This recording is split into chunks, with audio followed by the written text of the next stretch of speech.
कानपुर कांड के कुख्यात अपराधी विकास दुबे अब इस दुनिया में तो नहीं है, लेकिन उसकी पत्नी ने 21 दिन बाद कई बड़े खुलासे। जी हाँ, विकास की पत्नी ऋचा दुबे ने हाल ही में मीडिया को इंटरव्यू दिया और उन्होंने कहा कि विकास से वो काफी दूर रहती थी और वो अपने बच्चों के लिए अपनी जिंदगी काट रही है। विकास की पत्नी ऋचा दुबे ने यह भी कहा कि जिस रात ये भयानक कांड हुआ था, उसके बाद विकास ने रात 2 बजे उसे फोन किया और कहा कि तुम घर से निकल जाओ। विकास की पत्नी को अंदाजा नहीं था कि विकास ने कितना बड़ा कांड किया। हालांकि वो समझ चुकी थी कि विकास ने कुछ ना कुछ तो बड़ा किया है। उसके बाद उसकी पत्नी अपने बच्चे को लेकर वहां से निकल गई। सुबह करीब 7:30 बजे उसे एक ढाबे पर यह जानकारी मिली कि विकास ने 8 पुलिसकर्मियों को खत्म किया है और अब उसके बचने के आसार नहीं।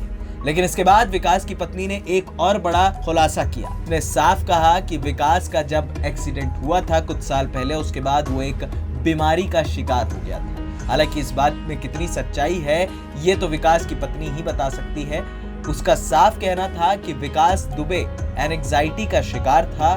उसके दिमाग में बबल्स उठते थे और कोई जब उसे कुछ कहता था तो फिर वो काफी ज्यादा हावी होने की कोशिश करता था और लोगों को जिंदगी खत्म करने की धमकी देता था। उसने ये भी कहा कि अगर वो उस सिचुएशन में वहां पर होती तो वो शायद विकास को रोक देती। उसने कहा कि मैं 8 पुलिसकर्मी जो शहीद हुए हैं उनके परिवारों से माफी मांगती हूँ, उनकी पत्नियों से माफी मांगती हूँ, क्योंकि उनका कोई कसूर नहीं था, सारा कसूर विकास दुबे का था। विकास की पत्नी ऋचा ने यह भी खुलासा किया कि विकास बात बात पर कहीं ना कहीं लोगों पर हावी हो जाता था और उन्हें जान से मारने तक की कोशिश करने लगता था। यही वजह थी कि जब पुलिस वहां दबिश देने पहुंची तो विकास दुबे काफी ज्यादा गुस्से में आ गया और उसने इतना बड़ा कृत्य कर दिया। ANP न्यूज रूम की रिपोर्ट।